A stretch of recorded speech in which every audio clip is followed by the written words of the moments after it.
Hello, everyone, and welcome to today's webinar.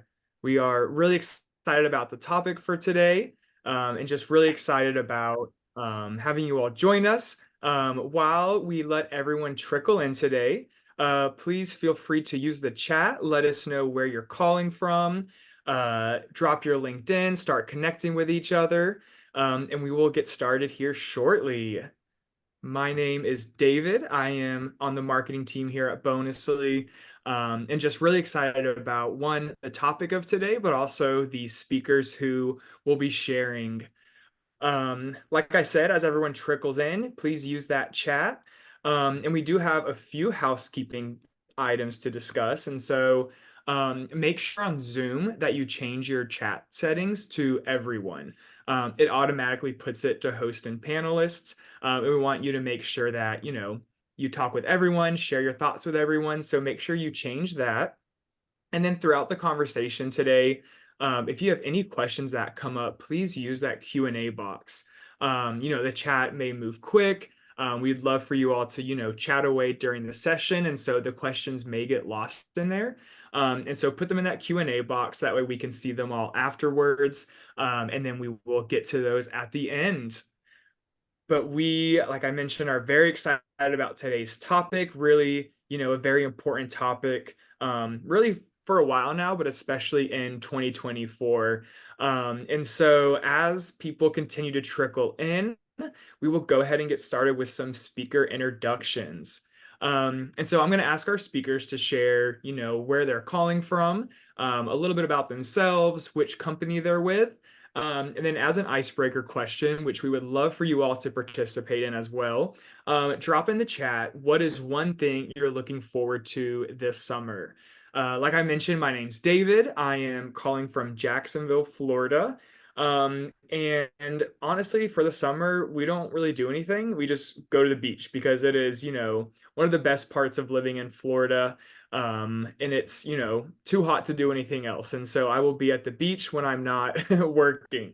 And I will actually pass it to Adrian. We can just go in the order on the screen. But Adrian, if you want to introduce yourself and share with everyone what is one thing this summer you're looking forward to. Yeah, absolutely. David, thank you so much. I'm so excited to be here today. My name is Adri Glover. I'm the head of people at Bonusly. I'm based in the New York City, New Jersey area. I love this photo with the dogs. So I'm thinking about summer. I'm really looking forward. We have some friends that just had a baby. They're based out in Candlewood Lake, Connecticut, and it's just very special to get some summertime in, time with friends, enjoy a good meal, good company. So that's something we're very much looking forward to over here in my house.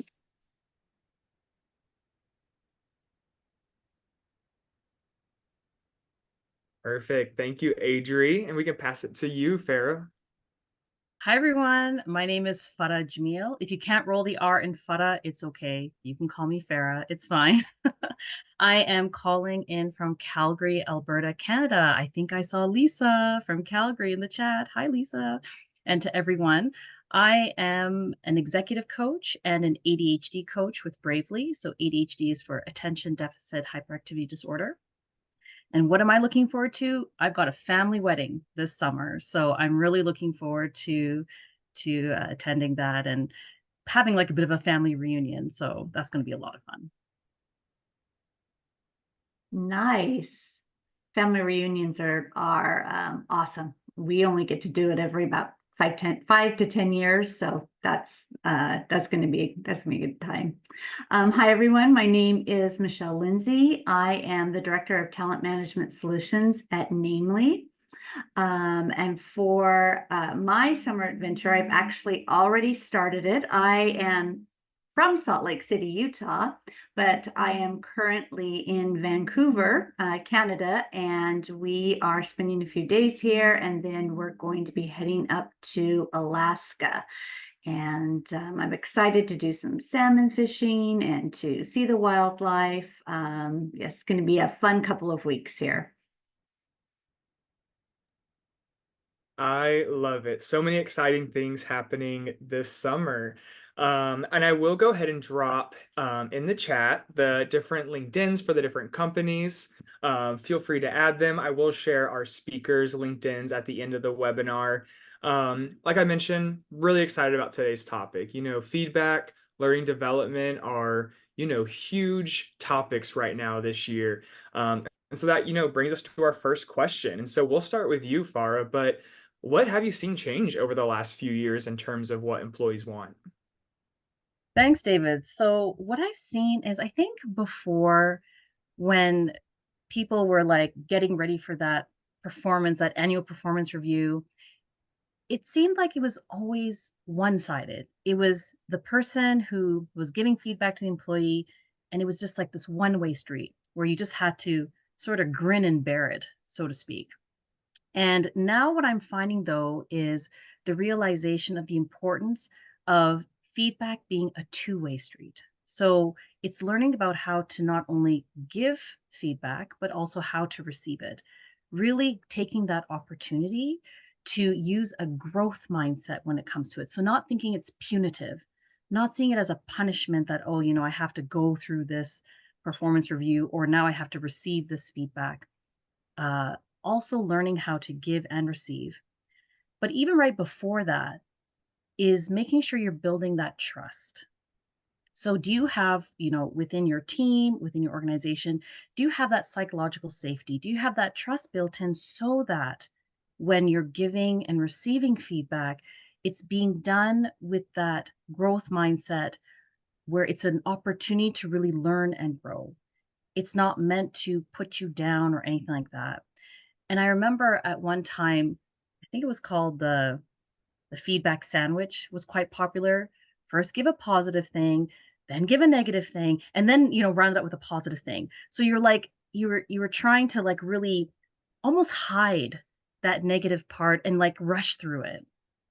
And I'm seeing over the last little while that we're kind of veering away from that. It's more about having that confidence that whatever kind of feedback you're giving, how do you do it in a way that will help the person, not where both of you are maybe uncomfortable and you're just trying to get it over with? And then with learning and development, I think it's also important that in workplaces, people would say, I just don't have time. And I think I'm still seeing the same thing right now where people say, I'm too busy. I don't have time to like do any kind of personal development. Yet we know from research that if you don't help your employees with their professional development, then your company can't grow. Your employees are the ones who really need to have those professional development opportunities. And because that's going to help them as individuals and help the organization. And then when it comes to things like appreciation, you'd always hear about that gold watch. Like, when someone retires, you'll give them that gold watch. And okay, that's nice. But I think now people are looking for other ways of appreciation throughout their careers and also understanding what that looks like. For some people, they like the verbal. For some people, they like an award. For some, they don't want that kind of public appreciation and want something private. So that's what I've observed. Yeah, well, and Farah, I find that companies who don't treat those three things as separate events tend to be more successful with those three things. So when you're combining your feedback that you're having with your employees with appreciation and recognition and leading it into that learning and development and having your conversations around here are some things that we think you're going to be really good at, or here's some things that we'd really like you to work on, and having those conversations be really meshed together is a great way to make sure that they're effective and that they're not dreaded by either of the participants.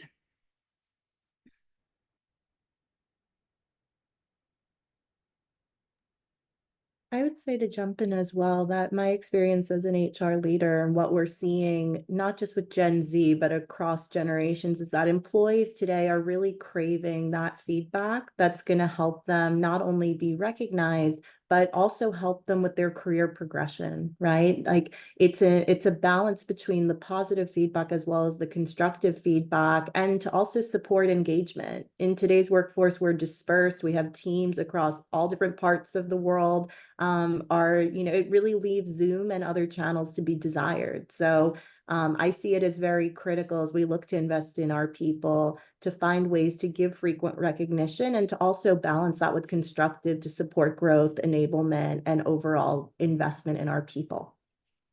Wow. It's interesting, Farah, that you were talking about, the gold watch.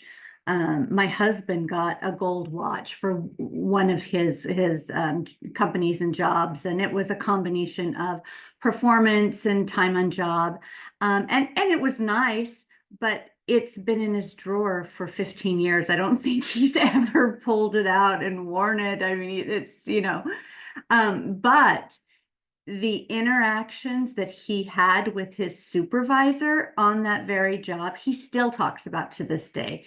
He was a mentor. He had been in the industry for much longer than my husband. He really took the time to sit down with him and talk about the type of person that he wanted to be professionally.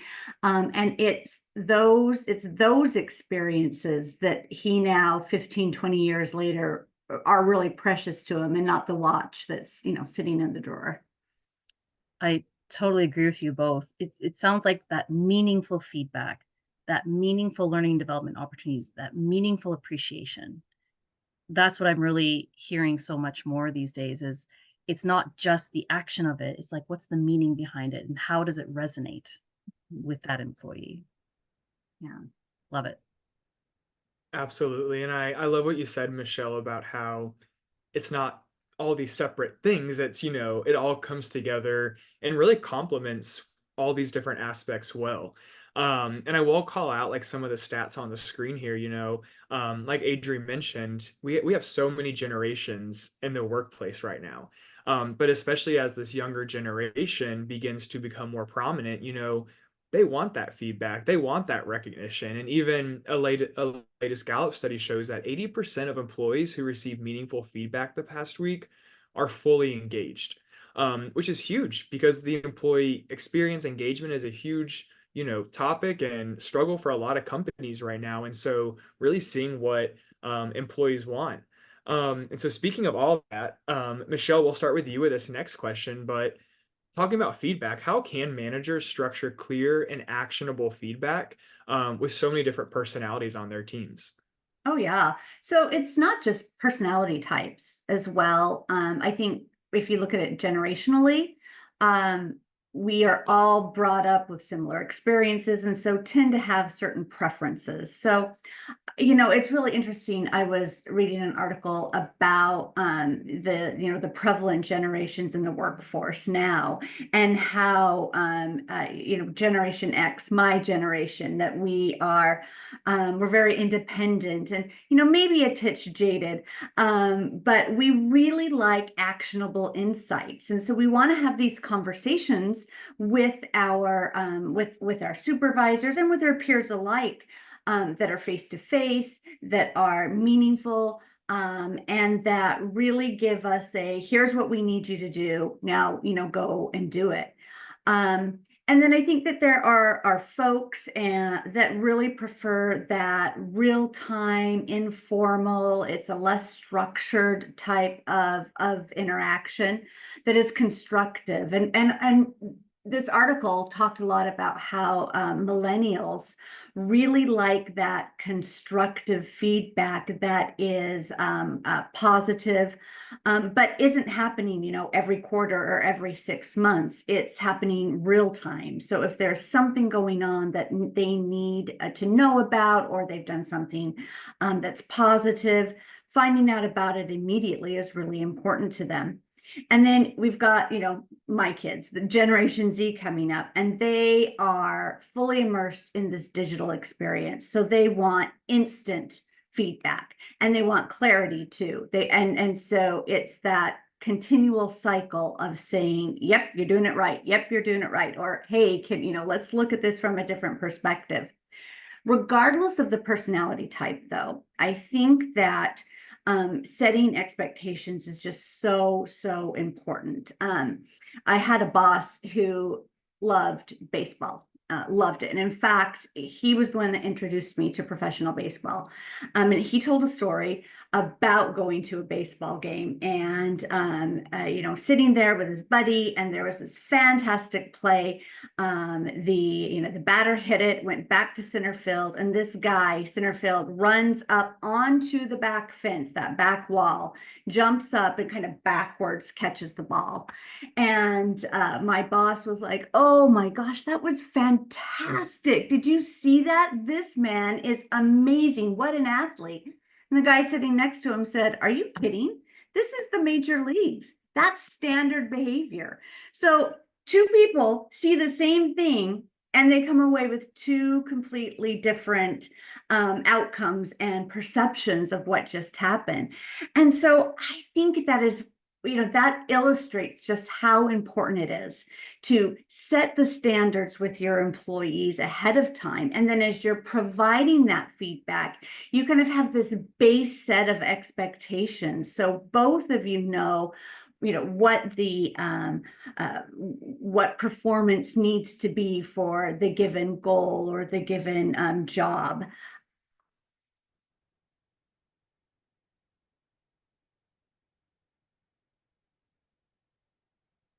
So, and I think too, one of the things that when we're talking about feedback and we are coaching our supervisors and our appraisers and our managers to provide this tailored feedback, it's really important for them that they're asking themselves questions like, okay, what can I do as a manager, and what can you do as the employee to really make this experience better. And I think everybody wants constructive feedback and detailed feedback. So just one sentences or a quick email or I haven't provided feedback this month, I need to provide feedback, isn't going to be effective. And so the other skill I think that is often missed is really being empathetic and being able to put yourself in your employees' shoes and being able to be open to understanding the whys behind what's going on. And this is, regardless of the situation. And I think if you can do those three things, you can kind of step back, ask yourself, what can I do? Be empathetic and always be constructive. The feedback that you're giving is going to be much more effective. Farah, Audrey, do you have any input or additional insight into that? Yeah, thank you, Michelle. I really liked your call out to just remember to keep the human aspect front and center, right? I think that what's equally important to the feedback that we're delivering is how we deliver it, when we deliver it, and that we do it with compassion, right? The goal is always to make sure that we are looking forward, not hindering too far back, but looking reflectively at continuous feedback to help people develop and see blind spots, and to recognize we as leaders also have blind spots, right? So I really like this model of SBI. And I'd say as well that, in terms of, managers looking at ways to enable this better for their teams, one thing that we really like using at Bonusly is a get to know me user manual profile. I've seen this in other orgs as well. I think that it's an amazing way to build relationships, but also understand, our employees like to receive feedback in different ways. Some prefer written form, some prefer that, hey, we just continuously meet, once a week. They like to reflect on feedback. I could see a user manual as being really important to understand how we get to know each other better, how to best give and receive feedback, and how to foster that relationship. And for employees that are also perhaps more introverted, helps them to also reflect and think about, how can I give upward feedback to my manager so that they'll understand I'm coming from a good place, but it helps me to maybe write things down first. And Farah, would love your thoughts if you use anything similar or have had experiences as well. Yes, thank you. It was just making me think about what you were both talking about. And I always say to my clients, let's start from the beginning. What was it that got you interested in this job in the first place? And usually it's like the job ad. right? So there's the job ad, like this is something that gives the job description so that everyone's on the same page, the applicant and the people that are interviewing you, as to what are the expectations, like Michelle was saying. What are those expectations? And also, you as a person who's joining a company, I'm guessing you're also becoming familiar with the company's values and all the things that make the company who they are. So when it comes to feedback time, it's important that you focus on the facts. I always say this to my clients, focus on the facts, and no one is a mind reader, right? Don't make assumptions. So if we're going to use things like that to help tie in with our feedback, it's like, okay, we're giving feedback now. But like with Michelle's baseball analogy, like you were saying, you can have two people seeing the same thing and have completely different perceptions. So that's why it's so important that we're focusing on the facts and you're tying it in. Are you tying it in with the job description? Are you tying it in with the company values? Because then you prevent the conversation from veering into a way that is no longer professional. And I've experienced that. And if we have time, I could tell a quick story about that later today. But doing that, and then I also love the framework that's provided by Kim Scott in her book Radical Candor. It's one of my favorite books, and I'll put it in the chat. And she says, just like with you've got SBI here, I would integrate that with kind, direct, and timely feedback, right? So no matter what kind of person you are in terms of receiving it, I think for most of us, getting feedback in that way is constructive versus destructive. So just building on what Michelle and Audrey said, those are the things that are really important. So I'll just put in the chat the book, but it's one of the things that really helped me gain that confidence in giving feedback in my role as a manager and director when I had a team of staff, but also receiving that feedback too. I will say we do here at Bonusly almost like one webinar a week, and it's awesome to me. Almost every single webinar, unprompted, that book comes up. It is, almost whatever the topic is, no matter who's speaking, it always comes up. So highly recommended.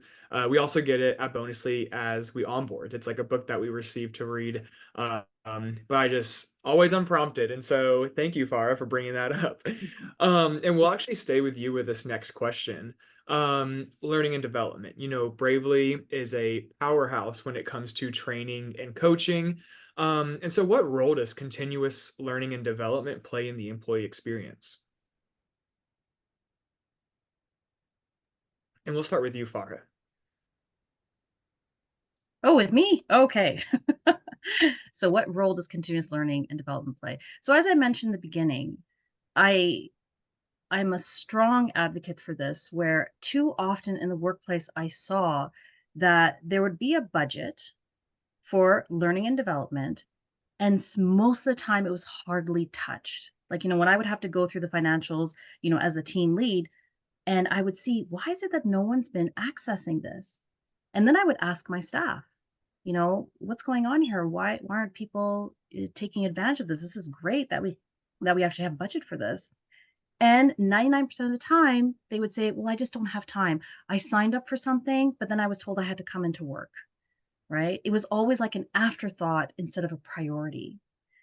And that's really robbing employees of the opportunity to not only have that ability to grow in their current role, but if you're looking to retain employees, you have to help them develop for that next role. So having continuous learning development, if you as an organization are truly looking to recruit staff and retain them, then continuous learning and development are a key part of the employee experience. Otherwise, you're going to end up with, unmotivated staff, uh, staff who are not really having that full experience of what your organization can do for them and what they can do for you as an organization. I think it's so fundamental. And there was a time where I allowed that to happen to me. You know, oh, Farah, I see that you signed up for this, but we really need this. And I'll be like, oh, okay, sure, no problem, And yet others around me were allowed to go on their trainings. So somehow me and maybe a few other people were expected to just drop because they're like, oh, you know what? You're doing really well. You don't need this extra learning and development opportunity. I'm like, are you kidding? We all need it. So I was actually being punished for being good at my job. And they're like, you don't need more continuous learning and development. You're fine. I'm like, no, I'm not. So I think I really suffered from holding myself back, made to feel guilty in wanting to do learning and development. And that's when I was very passive. I would let others dictate that until I recognized that if I don't do this for myself, I'm not going to be a great employee and I'm not going to help this organization move forward. Well, and Michelle, what are your thoughts? I think that you make some really good points. You have to empower your employees, and employees need to be, feel empowered to take that time. I look at the difference between myself and my kids as they are getting older, and my coworkers as they're coming in from college, and they're just, different, a different breed, if you will. They oftentimes, and we're seeing this in younger generations, they don't know what they want to be when they grow up, and giving your employees the opportunity to explore that, especially these younger generations, is really important to their experience. And like you said, when you provide those opportunities for your employees, they're going to grow, they're going to feel engaged, and engaged employees tend to stay. We see that in study after study. The more engaged your employees are, the more valued they feel, the more likely they are to stay with your organization long term. And we all know how expensive it is to find a new hire, bring them on. You lose time, you lose money. So this investment in your people is just so important to maintaining that, that relationship and that engagement. Audrey, do you have any other insights? Yes, thanks for that. I would say, just to add, that by creating a culture of continuous learning, we also create a culture and a safe environment to know it's okay to make mistakes, right? Like, our goal is to succeed fast, right? And learn quickly, and to make sure that we're in an environment where it's okay to raise your hand, right? And that as employees are learning and growing, we want to make sure that they feel comfortable and not feel like I have to hold on to everything before I present it to my manager. I think that that creates a circle of trust that aligns really well with values, how we treat people in the organization, and to both of your points, really enables this ability of investing in people, helping them feel appreciated, engaged, and knowing that there are opportunities for them to grow. So their personal career ambitions also match the company objectives, and how we're able to support that foundation, really starting with those one-on-ones trust and building a culture of continuous learning together. Oh, I love that. I love that idea of telling your employees, hey, it's okay to be figuring things out, and to learn. Sometimes you have to fail, you have to stumble, and as long as we get up and dust ourselves off and keep learning and keep trying, I think that's a really powerful message. And if I could just add one more thing, because I'm just seeing in the chat, and I know it's just the hosts and panels or panelists saying that, for those who are in like smaller companies and smaller startups, they're challenged to make L&D happen where they have constraints for the resources.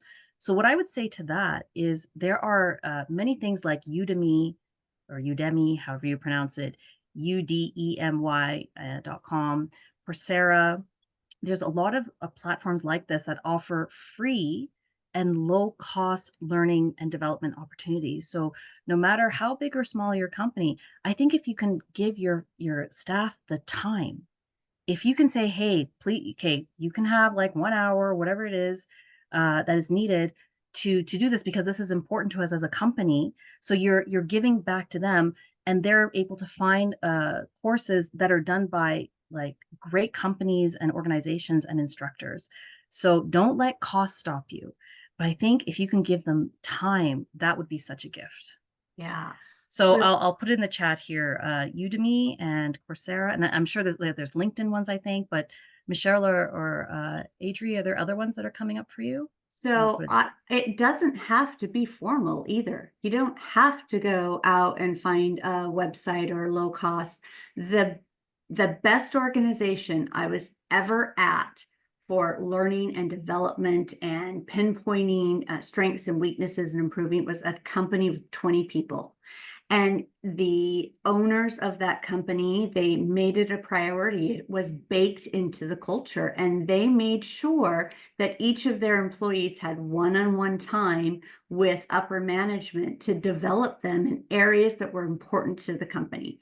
And they were fantastic at it. And their budget, honestly, was basically lunches once a quarter with the employees to talk personally about what it was they were working on, whether it was communication or leadership or whatever skill they needed. So I don't let budget be the reason why you're not implementing a program in your organization. I also think too, one of the best things is these webinars. I mean, they're free. They almost every single, category, department, topic is out there.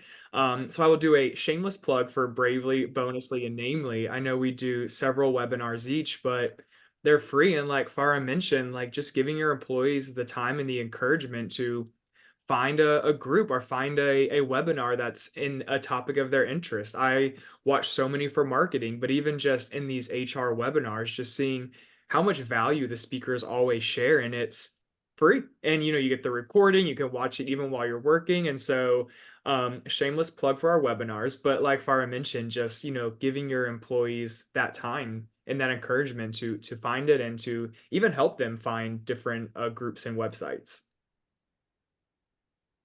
Yeah, we could talk about this one topic for so long, but yeah, I appreciate the questions in the chat about that because this truly is I can hear some of the, but what about this and what about that? Yeah, being creative. Being creative. It does, like Michelle was saying, it doesn't have to be a formal program. There's all these different ways to do learning and development. So I'm just happy that people are really thinking outside the box. Mhm. Absolutely. And I think it really ties into our next question, Bonusly really being a recognition platform. We get that question a lot. We're low budget. We don't have budget for things like this. How can we do it? But Adrian, we'll start with you with this question. But how can recognition programs, whether they be formal or informal, be designed to really effectively motivate and retain a diverse workforce? Yeah, David, it's a great question. And I think as I boil this down from an employee standpoint and you think about applying to your dream job and you get that offer letter and you're so excited and now you're an employee, you're post onboarding, you've been with the company some time. I always think about that special spark of like why you said yes to that offer letter and why it's so important that you continue to feel that through the employee life cycle, right? So many of us, it's a very different generation and experience, maybe from like our grandparents, great grandparents who worked at the same company your whole life, retired, got a pension. For us, there's so much change and opportunity, and we think about why we're motivated to work and what makes it special, what keeps us at that company, and what makes us most engaged. I see recognition programs as being a really important part of helping us as HR leaders, but also making sure that we continue to keep a people first approach, so it's not just about the work, but it's about taking the moments to celebrate big and small milestones. So to us, I see it as being important for employees to feel connected, visible, and valued. And this can start with the small things such as birthdays, anniversaries, new hire start dates, really not so small if we think about it, right? But to those individual employees to know that, one day out of the year, my manager remembered my birthday. The team got together and got a cake or gave me some points as we use on Bonusly. Those moments make you feel visible. They make you feel valued. They make you feel connected. And they're things that, when we forget them, as little as it might sound, it actually makes people feel the opposite, and I think for those reasons, like taking those moments to build a program that celebrates people in their personal life as well as the milestones of promotions, lateral moves, getting kudos for a great project, raising the bar, are equally important. And I think, to our earlier discussion, today's workspace is dispersed. We might not have the opportunity outside of Zoom to see our manager day to day. So that hard work that you would normally maybe see in an office with somebody next to you in the cubicle, it's less visible, it's less apparent. So recognition programs help us to be more intentional, and they allow us to really think about, as HR leaders, a more authentic, organic, and inclusive way of bringing people together in this global dispersed workforce since COVID.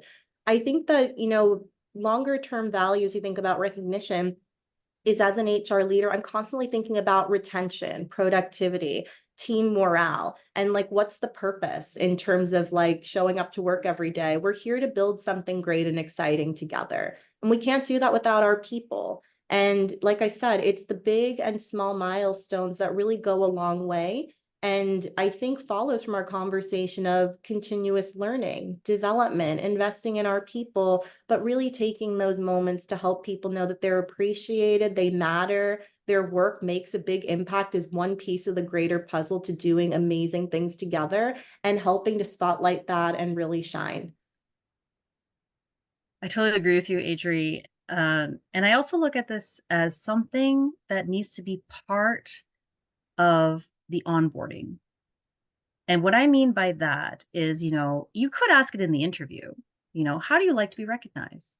Or what kind of recognition did you receive that was really meaningful? That's something you could always ask. But having that as part of the onboarding is important because, again, no one is a mind reader. So when you're in doubt, ask.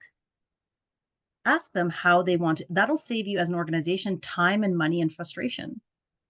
And if you are, concerned about, well, what if someone says, I want to have a big party and you don't have like the budget for that? Okay, fine. Then maybe if you had some options for them, because everyone likes to be recognized differently. So with my staff, what I used to do is when I first met them, actually, that's one of the questions I would ask. And I was always very surprised as to the answers I got, because at first, as a new manager and a new director at the time, I just assumed that everyone wanted to be recognized. But there are some people who said, you know what? If you just write me a card, that's good enough for me. And someone else said, I like to be recognized, but not in public. So please don't send like an email because that doesn't make me feel comfortable. So whenever you're in doubt, asking that question is, how do they like to be recognized in ways that are meaningful to them? I think is one way to do that. And you may be like surprised as to some of the options that they will provide to you that you can include in your organization's repertoire. So that's something that I know that has really worked well, not only for myself, but for others and other organizations who are trying to find that recognition. Do you give a trophy? Do you give a gift card? And we had the birthday things too, as well. And it was interesting because some people were like, absolutely not. Do not do that. I will kill you if you like try to present me with a cake. And others were like, yes, that's exactly what I want. So when in doubt, ask. No one's a mind reader. Michelle, what are your thoughts? So I was reading in the comments, and Jacqueline entered that a mentor program can be really effective, and it's absolutely true. Here at Namely, we would be assigned a mentor on onboarding. So this goes back far to your suggestion that this started onboarding. So you're being onboarded into the organization. You're assigned a mentor based on even just personality. It doesn't have to be skill set matched, just across the organization. And then working with that mentor to make sure that you're understanding the culture and that you're understanding the direction that you are going. And then that mentor, as they get to know you, can understand the best ways of recognizing milestones that you have made as a new employee. It's also, not only can you integrate it with recognition, but you're also creating these relationships cross department that might not exist. So I think that is that could be a really effective way of bringing on new employees, but also making sure that as they are growing, they are being recognized by someone who is not necessarily their direct supervisor. And the other thing that we do here at Namely really well, and this is something that we've baked into our feedback approach in our product, is that idea of continual feedback and continual recognition that can be shared across the company on your company page, or it's just shared between supervisor and employees. So you can, like you said, Farah, it's so important to make sure that you're doing it in a way that is most effective for the individual employees. I love that, and it really ties into our next question because we hear a lot, we talk a lot about just asking, and a lot of that happens, in either like manager one-on-ones, manager check-ins, because one thing that everyone knows, I feel like, in these webinars, especially from the HR spaces, there is no one size fits all approach to really anything. There's no one thing that will fix that will cover every single industry and company and everything. And so I love that, Farah. Just really just ask. It really is kind of simplified into that. But speaking of managers, and we'll start with you actually with this one, Michelle. You mentioned it greatly in your answer to that previous question, but what role does feedback play in employee engagement and performance? And how can managers especially ensure that they're providing meaningful feedback regularly? This is so important and it is so easily overlooked. We all have our laundry lists, whether it's in our task list in Outlook, or we've got a note tablet by the side of our computer where we write down, the things that I need to do this week, today, this month. And it's really easy for feedback to just kind of fall by the wayside, and for you to realize, oh my goodness, it's been a month since I've really checked in and provided feedback or coaching for my staff.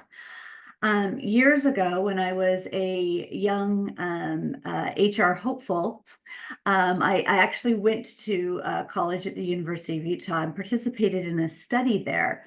And really, it was about recognition, but what employees value in a workplace. So they went out, they did all this research, and they found out that while pay and benefits are absolutely important, right up there on par with that is the recognition and the feedback that that employees receive from their supervisors. And I mean, it reminds me that type of conversation that you're having with your employee and their desire to do good is really this intrinsic motivation that is often overlooked. And if we as supervisors and as managers and as HR professionals, again, are making sure that that type of coaching and that type of feedback is baked into our corporate DNA, and that it is something that is not only valued, but really is required. Because again, it goes back to what we've said over and over: an engaged employee, an employee who feels recognized, they're going to stay with your organization.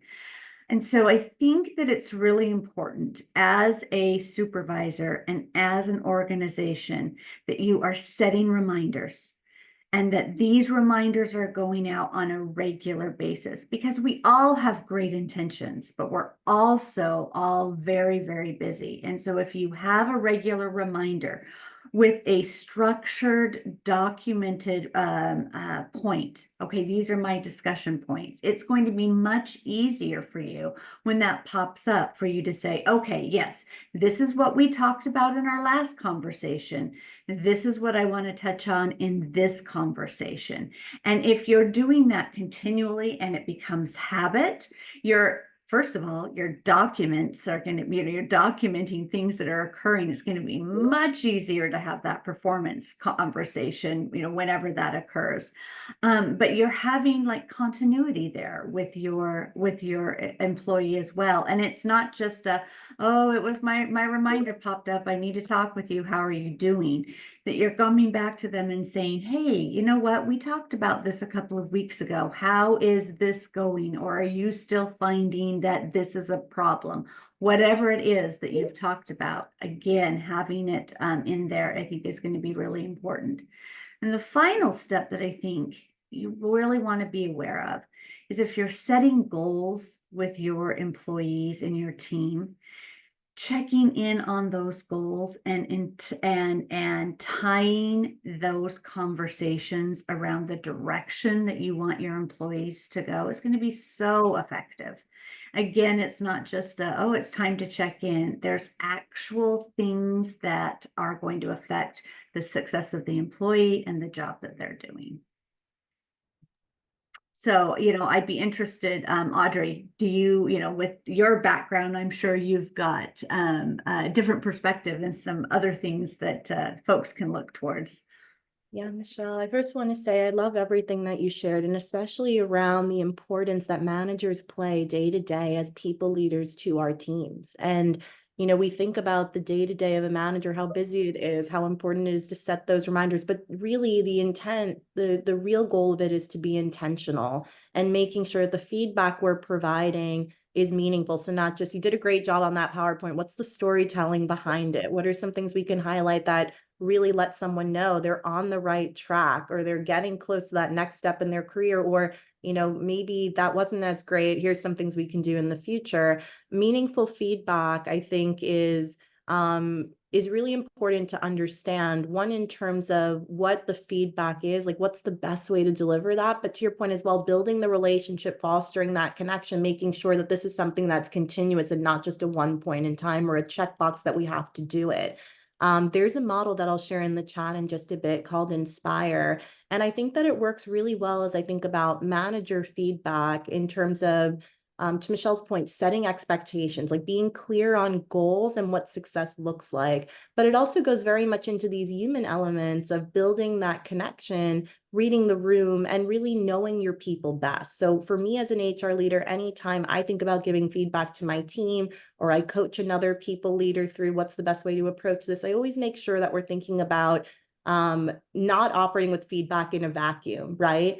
There's positive feedback, there's constructive feedback, but I think that it's very hard to detach the human emotional element of feedback and to recognize that as people leaders. So if we want it to be meaningful, we should focus on examples. We should focus on work product and not, behaviors or something that like we're seeing. We want to be as objective as possible. We want to relate it to our goals. We want to look at this as a means of shared success. And we want somebody, as we give employees the feedback, we really want to make sure that they feel built up, encouraged, motivated, trusted, to make sure that this is a space that they can receive the feedback that's going to enable them to do better, and to feel comfortable having that trust with their manager that this is coming from a good place. And I think that that's a lot easier said than done, but it really comes down to the intentionality. And I'll go to the Inspire model in just a moment. But for me, it really starts with, setting those expectations of viewed success, initiating the conversation, getting a sense of like, is now a good time to talk, right? Is my employee in that right headspace? Is this something they're comfortable with?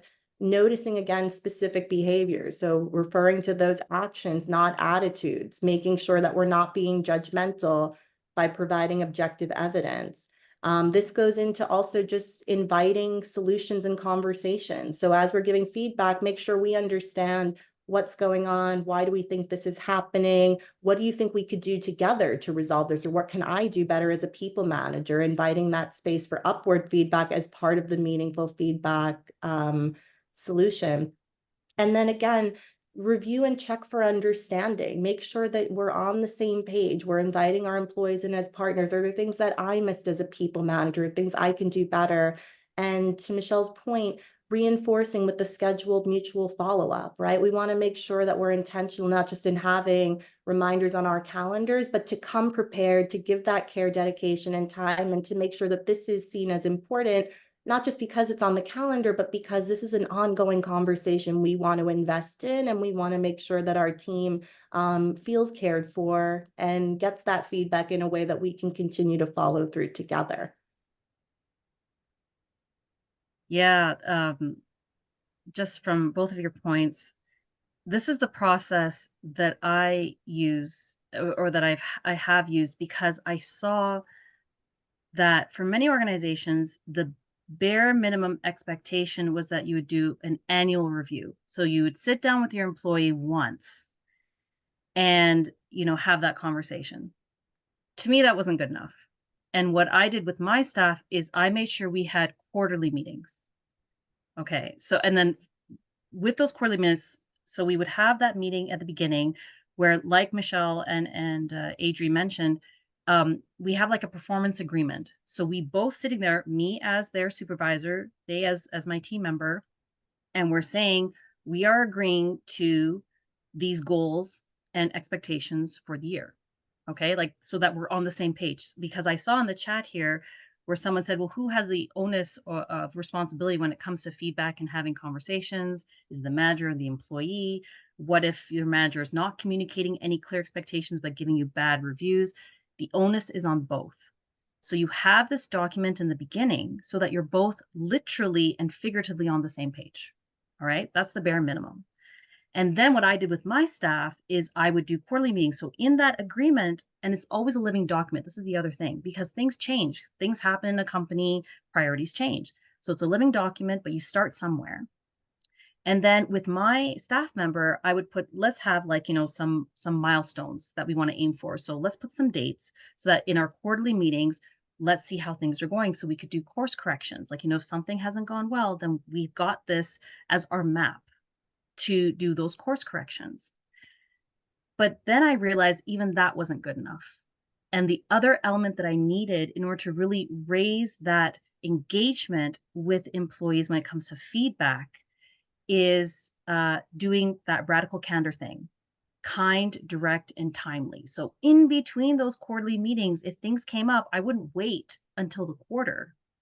I would sit down with the employee because that timeliness is so important. And that's where you make sure that everyone understands what's happening. The facts are there and we're able to help each other do that course correction. So I'll just stop it there. Yeah, Farah, having it be timely is so important. You can't wait a quarter. You shouldn't wait a quarter. I mean, if something, I like to call them critical incidences, both good and bad, if something good happens, immediately make sure your employee knows, wow, this just happened. If there's something that's concerning you, don't wait a quarter to bring it up. By then it's history and that behavior has been reinforced. So the immediacy of that is so important, even if it's uncomfortable. Yeah. I love that, Michelle. That's one thing we talk about a lot here. It has to be timely and specific. And, don't leave any room for the imagination, for confusion. And like you both mentioned, as from a IC standpoint, there's nothing worse than being told, good job, or here's how you could have done better 8 months down the road once you're in the performance review. But I think we have time for one more question. You all have been providing so many great insights. And so for this last question, we'll start with you, Adri. But we're going to ask you to, look into your imaginary crystal ball, and talk about the future of work. What can you guys both all discuss, how ongoing feedback, recognition, learning and development will really shape the employee experience going forward? Absolutely. It's a great question. And again, with our crystal balls powered that be as HR leaders, I think that I remember years back when I worked at Nielsen, which is like a 40,000 global company, we just started talking about the check-ins and the one-on-ones and this idea of the annual performance review being a little too late, right? I think we've all kind of commented on the importance of ongoing feedback, how employees are craving it, how it helps drive productivity in our organization, how it really inspires and helps people to grow and be at their best potential, and why it's important in our culture to have an understanding that it's okay to make mistakes. It's okay to be human, right? Like our managers are our inspiration. They're our North Star, and they're our closest partners who should be there alongside us through our career journey, our employee life cycle, but also as we think about aligning our personal growth goals, career development, into making that possible so we can be the best leaders, performers in our roles.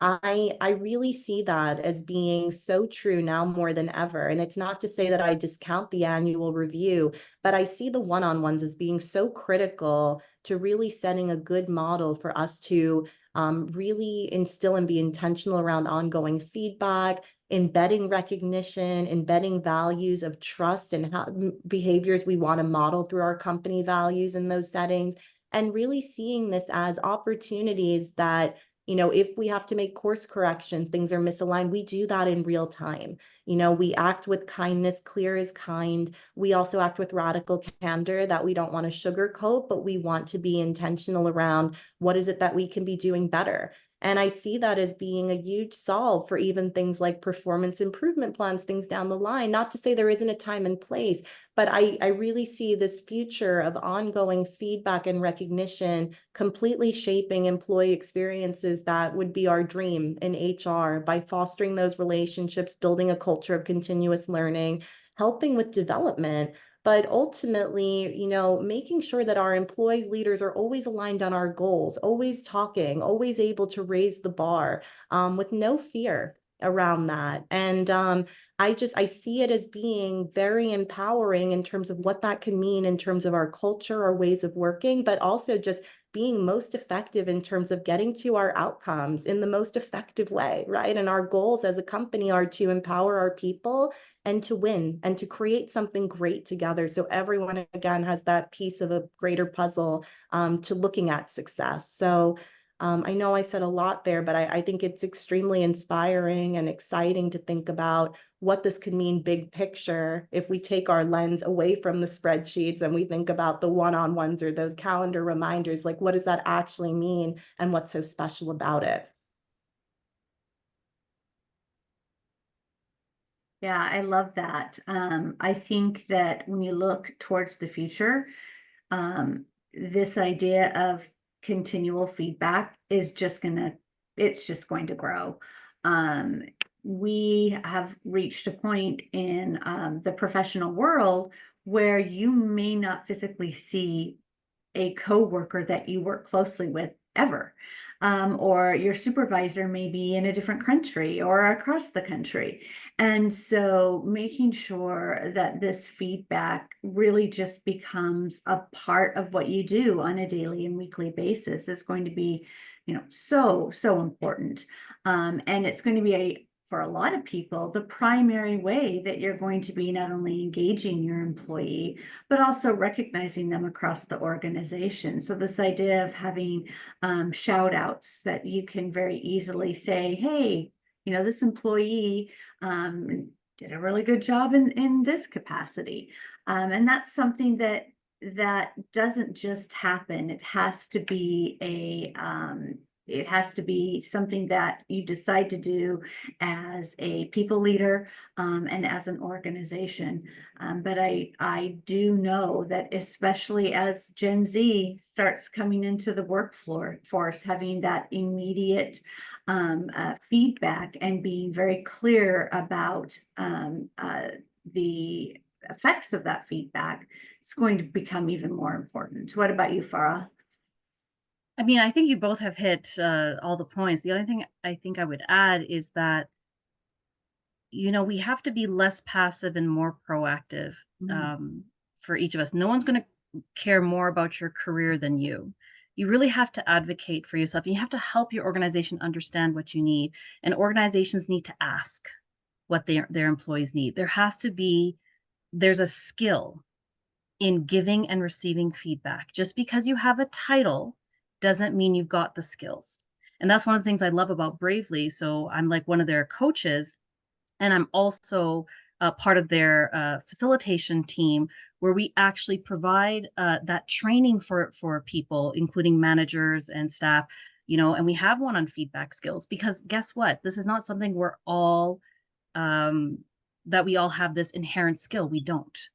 So I think the future is recognizing that we need to learn how to do these things. We don't assume that we know how to do it just because we saw someone do it once and they did it pretty good. Okay, great. This is something where all of us are responsible. We can't rely on others. We each are responsible and we have to help each other do this together. I love it. Great points all around. And we are almost up on time. So, for the quick commercial part of today, we just launched a poll. And so, if you heard anything from our speakers from Bravely, Namely, Bonusly, and want to learn more, answer that poll or just hit all, and we'll give you information from all of them. But really, as you heard throughout the conversation, Bonusly builds high performing cultures by delivering an employee recognition solution that amplifies daily wins. Bravely is the training and coaching platform that provides employees with professional and personalized development. And Namely is an all in one HR platform with enhanced services to give you time back in the day. And so, with that, answer that poll. Someone will reach out to you. And in the last minute, we will put up those recertification codes. And so, for the SHRM, it is 24AY3RM. And for HRCI, it is 672156. And so get those recertification codes. And I really speak on behalf of the panelists. Find them on LinkedIn, connect with them. If you have any questions, any specific follow-ups, I'm sure they would love to continue the conversation. And again, answer that poll if you'd love to learn more about any of our speakers' companies today. And with that, thank you all so much for coming, and we hope you have a great rest of your Thursday. It was such a pleasure being with Michelle and Adri and David and everyone. Thank you so much all for being here. Really appreciate it.